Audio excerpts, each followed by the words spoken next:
असम के बारपेटा हौली जलालउद्दीन memorial high school का 27वां छात्र सम्मेलन सह पुरस्कार वितरण समारोह का आयोजन किया गया। इस दौरान भाषण, प्रश्नोत्तरी, वाद विवाद, गीत, नृत्य, हास्य, अभिनय आदि कार्यक्रम आयोजित किए गए। विभिन्न प्रतियोगिताओं में छात्रों का सृजनशीलता एवं लगन दिखा। वक्ताओं ने कहा कि छात्र कच्ची मिट्टी की तरह होते हैं, उन्हें हम जिस रूप में ढालना चाहे वैसा रूप प्रदान कर सकते हैं। उन्हें सही दिशा व दशा देने की जिम्मेदारी समाज के प्रबुद्ध नागरिक, समाज सेवी और शिक्षाविद का है। समाज में बदलाव शिक्षा से आ सकती है, इसलिए शिक्षा के महत्व को समझने की जरूरत है। अच्छी शिक्षा की शुरुआत घर से ही मिलना शुरू होना चाहिए। अभिभावकों व माता पिता की जिम्मेदारी भी कम नहीं है। वे उसे बखूबी पूरा करे तो समाज को होनहार और प्रतिभावान बच्चे मिल सकते हैं। वर्तमान समय कंपटीशन का युग है। हर जगह गला काट प्रतियोगिता है। बच्चे कंपटीशन में अव्वल आएं, इसके लिए उसकी नींव को मजबूत बनाना होगा।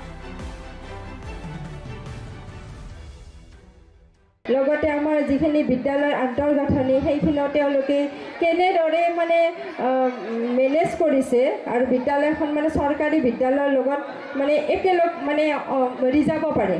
চৰকাৰী বিদ্যালয় আৰু ভেঞ্চাৰ স্কুলৰ মাজত কোনো যেন পাৰ্থক্য নাই।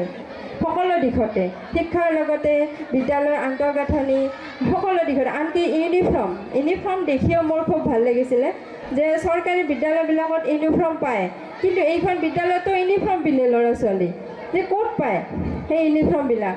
তেতিয়া ছাৰে কৈছিল যে নহয় এইয়াদি মানে গাৰ্জেনখিনি খুব সক্ৰিয়, হেডমাষ্টাৰে যি কয় বা কমিটিয়ে যি কয় সেইখিনি শুনে। এনেই খুব ভাল লাগিছে।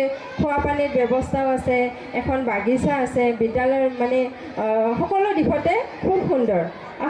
স্কুলখন প্ৰায় সম্পূৰ্ণ অৱস্থাত মই দেখা পাই মই আনন্দিত হৈছোঁ আৰু ছাত্ৰ ছাত্ৰীসকল ইয়াত যথেষ্টখিনি ছাত্ৰ ছাত্ৰী হৈছে, তাৰ কাৰণেও ভাল লাগিল। আপোনালোকৰ সম্পাদকৰ বক্তব্যত মই গম পালোঁ ইয়াৰ শিক্ষাখিনিও বহুত ভালেই হৈছে, যিহেতু প্ৰথম স্থানতো ভালেখিনি পাছ কৰিছে, দ্বিতীয় স্থানো ভালেখিনি পাইছে। গতিকে মই ছাত্ৰ ছাত্ৰীসকলক ক'ব বিচাৰোঁ, তোমালোকে শৃংখলাবদ্ধতাটো তোমালোকে ঠিক কৰি ৰাখিবা আৰু ছাত্ৰ ছাত্ৰী একোজন আমাৰ দেশৰ নাগৰিক হ'ব লাগিলে ২৭তম বাৰ্ষিক ছাত্ৰ সন্মিলনৰ বঁটা বিতৰণী সভাৰ আজি দ্বিতীয় দিন। আজি দ্বিতীয় দিনত মুকলি সভাৰ সভাপতিত্ব কৰিছে নৌচাদ ভূঞাই আৰু আমাৰ মুকলি সভাৰ অতিথি হিচাপে উপস্থিত আছে হাউলি পৌৰসভাৰ অঞ্জলি দাস চৌধুৰী। আজি যোৱাকালি কৌতুক, বিহু, নৃত্য প্ৰতিযোগিতা, তৰ্ক প্ৰতিযোগিতা, কুইজ, আকস্মিক বক্তৃতা, বিভিন্ন ধৰণৰ গীত মাত আদি কালি পৰিৱেশন কৰা হৈছে।